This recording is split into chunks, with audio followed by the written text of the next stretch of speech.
Assalamualaikum, nama saya Muhammad Anwar Yusuf dari kelas 9E. Kali ini saya akan mempresentasikan bab 5, 6, dan 7. Bab 5, Wali Songo dalam dakwah di Indonesia.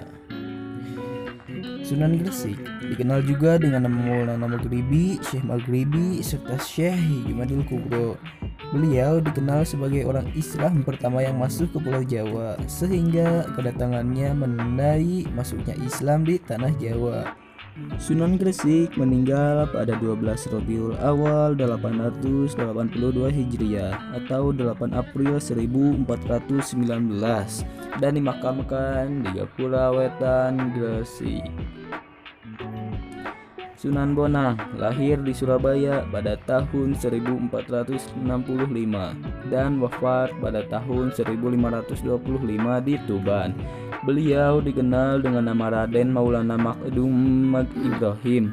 Beliau merupakan putra dari Sunan Ampel, sekaligus saudara sepupu Sunan Kalijaga.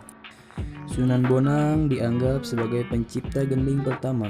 Beliau berdakwah di daerah Tuban dengan menggunakan media wayang dan gamelan sesuai dengan kegemaran orang Jawa. Sunan Derajat lahir di Ampel, Surabaya pada tahun 1407 dengan nama asli Raden Kosim atau Syarifuddin. Beliau juga termasuk salah satu putra Sunan Ampel. Tembang Jawa Pangkur diciptakan Sunan Derajat sebagai media dakwah. Beliau wafat pada pertengahan abad ke-16 dan dimakamkan di Sedayu, Gresik.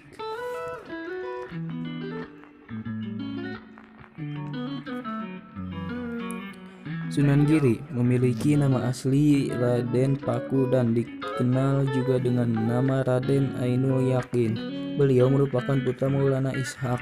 Beliau berdakwah di daerah Giri sekitarnya serta banyak mengirimkan para dai keluar Jawa seperti Madura, Bawean, Kangean, Ternate, dan Tidore. Sunan Giri adalah pencipta permainan anak bernuansa religius seperti jelungan, gendi, werit, jorgula, cublak cablak, suweg, lir-lir. Beliau wafat pada tahun 1506 dan dimakamkan di daerah Giri. Sunan Muria lahir dengan nama asli Raden Umar Said atau Raden Praboto. Beliau adalah putra dari Sunan Kalijaga.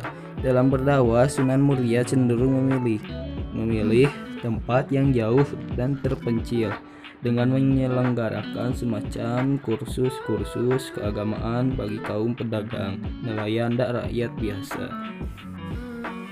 Sunan Kalijaga memiliki nama asli Raden Mas Syahid. Ayahnya adalah Raden Saur Tumenggung Wilwaktikta yang menjadi Bupati Tuban, sedangkan ibunya bernama Nawangrum. Nama Kalijaga dalam satu versi berasal dari bahasa Arab, dari kata Yadi Jaka, yaitu pemimpin yang menegakkan kebersihan dan kesucian. Tetapi pendengaran orang Jawa adalah Kalijaga.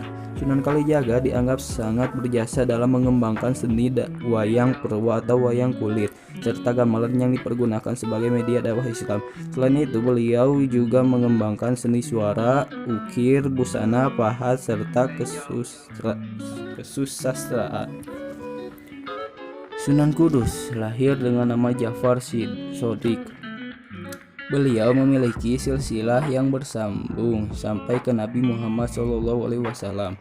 Sunan Kudus berdakwah di daerah Kudus dan sekitarnya. Beliau termasuk seorang ulama yang menguasai berbagai disiplin ilmu seperti fikih, tauhid, hadis, tafsir, dan logika. Oleh karena itu, beliau mendapat gelar Waliul Ilmi, orang yang kuat ilmunya. Sunan Kudus juga menciptakan gending, naskumambang, dan mijil.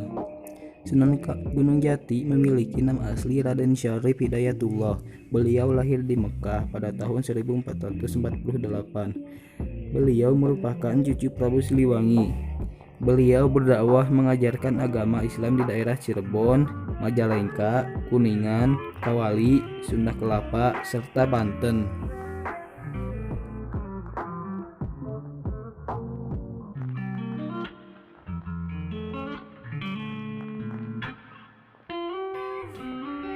Bab 6. Abdul Rauf As-Singkili dan Syekh Arsyad Muhammad Al-Banjari.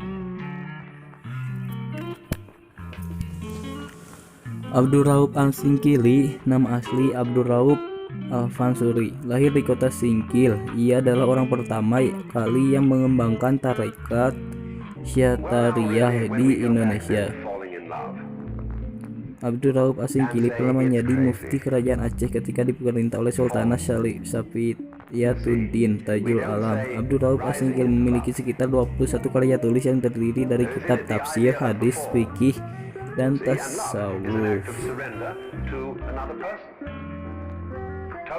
Syekh Muhammad Arsyad Al-Banjari lahir di Lok Gabang, Martapura, Kalimantan Selatan pada tahun 1710 dari pasangan Abdullah dan Siti Aminah. Syekh Muhammad Arsyad Al-Banjari dikirim ke Makkah dan Madinah untuk belajar di sana selama lebih kurang 30 tahun. Sekembalinya dari Tanah Suci, hal pertama yang dilakukan Syekh Muhammad Arsyad Al-Banjari adalah membina kader-kader ulama dengan mendirikan kampung dalam pagar.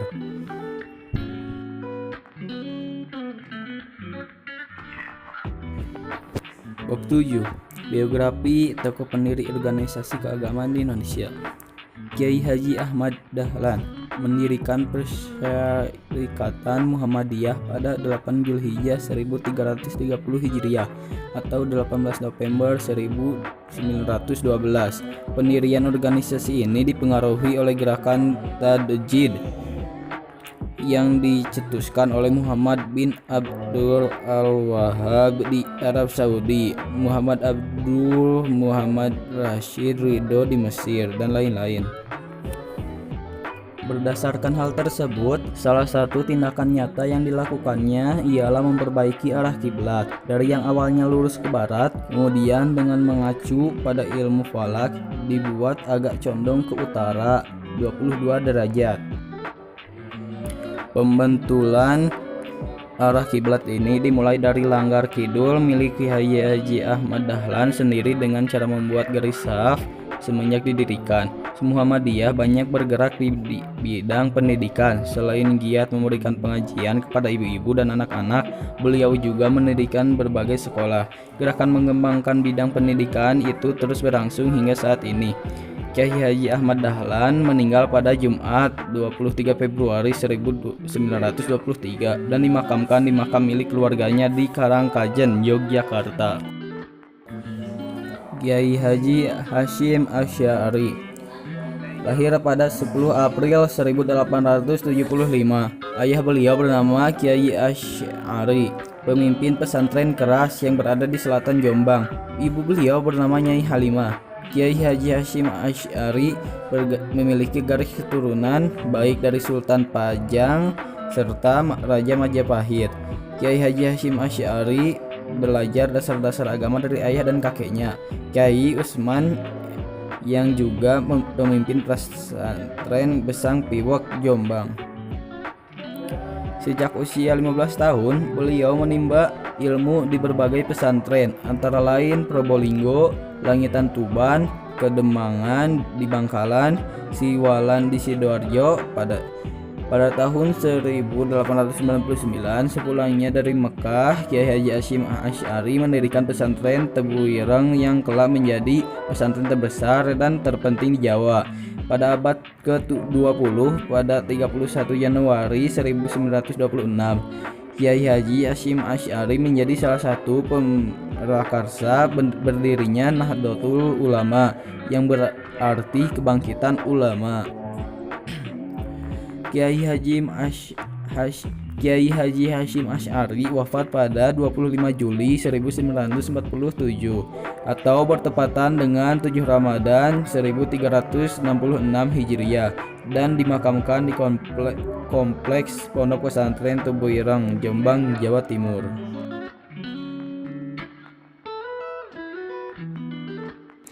Sekian presentasi dari saya. Assalamualaikum warahmatullahi wabarakatuh.